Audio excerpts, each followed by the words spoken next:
बोलिए रामचंद्र भगवान की जय। मासा આપણે સૌ આજે સદભાગી છીએ। આવો આપણને મહા પ્રસંગે સત્સંગનો લાહો વધે છે।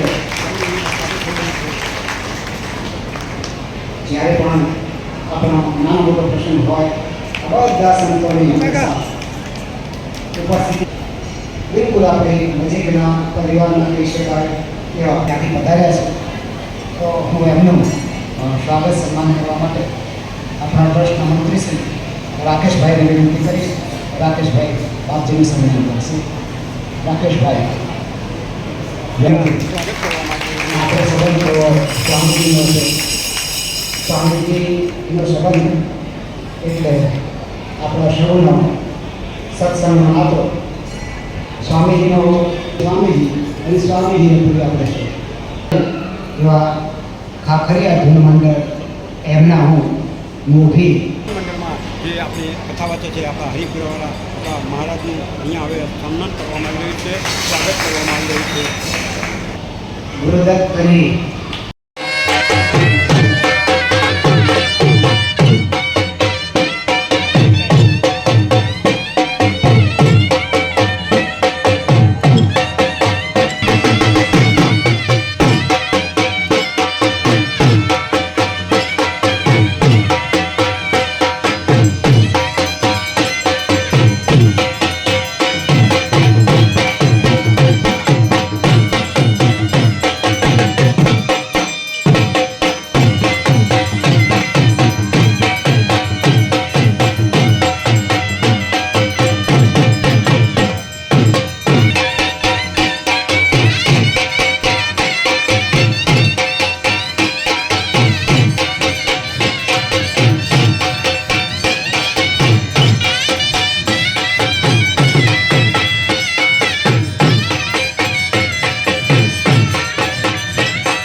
સંતવાણી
શાસ્ત્રીનો આભાર। ત્યાર પછી આપણે જેમને સાંભળવાના છે એવા અને ભગવાને ખૂબ સારું જ આપ્યું હશે। જો આપણા ચાલો જય સિયારામ।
આવી જાય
चलो शैलेश भी काटो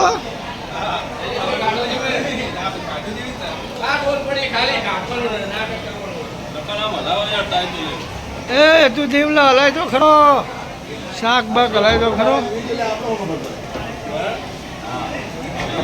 ઊંચું લાય એમ બટેકા દેખાતા નહીં હા એમ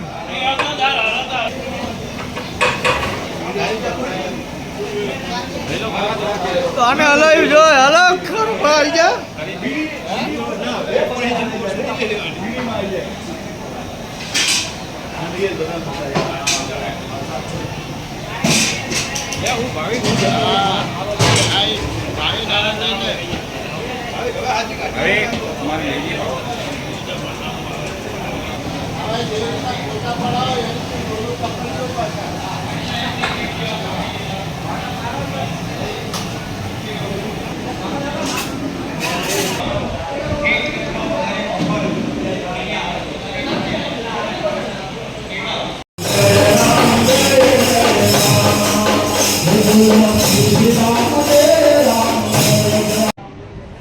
સંત પથદર્શક છે, સંત જીવનને દિવ્ય અને મંગલ બનાવનાર છે. કોઈ પણ જગ્યાએ કોઈ પણ સંતના જીવન ચરિત્રને આવી રીતે શોભાયમાન કરવામાં આવે એથી ભારતીય વૈદિક સંસ્કૃતિની ધરોહરની દિવ્યતા અને ભવ્યતા બની રહે છે. માંડલની અંદર તો સ્વામીજી ઘણા વર્ષોથી રહ્યા, એમનાથી હું વ્યક્તિગત પરિચિત, એમની અધ્યાત્મ શક્તિથી પણ હું પરિચિત છું. એટલે પ્રજા એમના પ્રત્યેના ઉદાત હૃદયના વિશુદ્ધ ભાવથી આવો સુંદર મજાનો વેર કાર્યક્રમ કરે છે, શોભાયાત્રા, ધૂન, રથયાત્રા બધું કરે છે. એનાથી માણસ જીવનની અંદર માણસાઈ અને સદગુણ સદાચાર બની રહે છે, જેથી પર્યાવરણ વિશુદ્ધ અને પવિત્ર રહે અને માણસ વચ્ચેનો પ્રેમ બની રહે, માણસ સાચા અર્થમાં માણસ બને, જેથી પ્રાણી માત્રનું સહજ હિત જળવાઈ રહે છે.